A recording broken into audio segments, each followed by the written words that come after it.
Aphorism 69 Organon of Medicine. In the antipathic palliative mode of treatment, however, precisely the reverse of this takes place.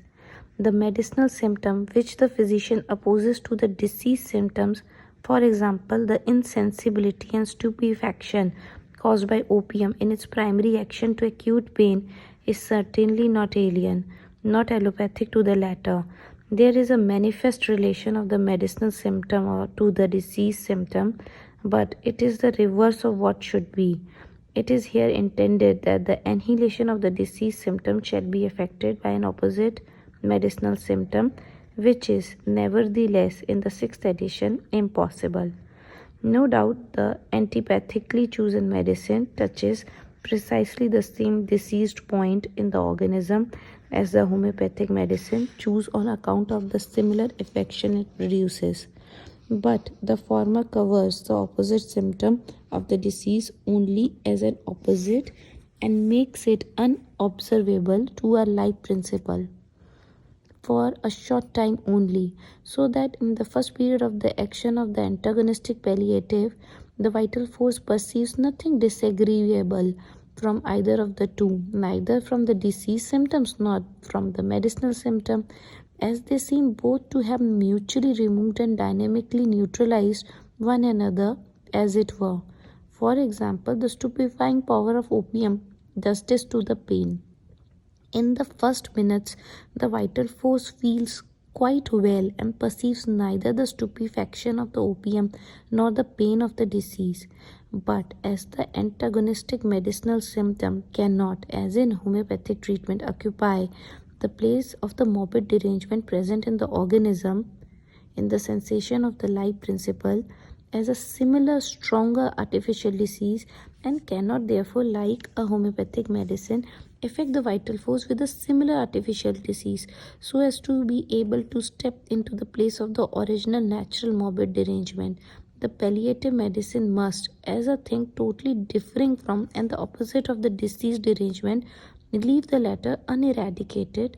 It renders it, as before said, by a semblance of dynamic neutralization, at first unfelt by the vital force, but like every medicinal disease, it is soon spontaneously extinguished, and not only leaves the disease behind, just as it was, but compels the vital force, as it must, like all palliatives, be given in large doses in order to effect the apparent removal to produce an opposite condition.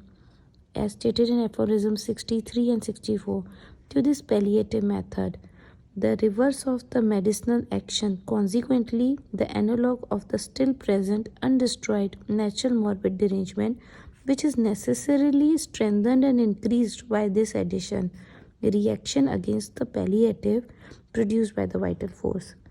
The disease symptoms, this single part of the disease, consequently becomes worse after the term of the action of the palliative has expired, worse in proportion to the magnitude of the dose of the palliative. Accordingly, to keep to the same example, the larger the dose of opium given to allay the pain, so much the more dose the pain increase beyond its original intensity as soon as the opium has exhausted its action. Footnote 1. In the living human being, no permanent neutralization of contrary or an antagonistic sensations can take place, as happens with substances of opposite qualities in the chemical laboratory, where for instance sulfuric acid and potash unite to form a perfectly different substance, a neutral salt, which is now no longer either acid or alkali, and is not decomposed even by heat. Such amalgamations and thorough combinations to form something permanently neutral and indifferent do not, as has been said, ever take place with respect to dynamic impressions of an antagonistic nature in our sensific apparatus. Only a semblance of neutralization and mutual removal occurs in such cases at first, but the antagonistic sensations do not permanently remove one another. The tears of the mourner will be dried for but a short time by a laughable play. The jokes are, however, soon forgotten, and his tears then flow still more abundantly than before. Footnote 2.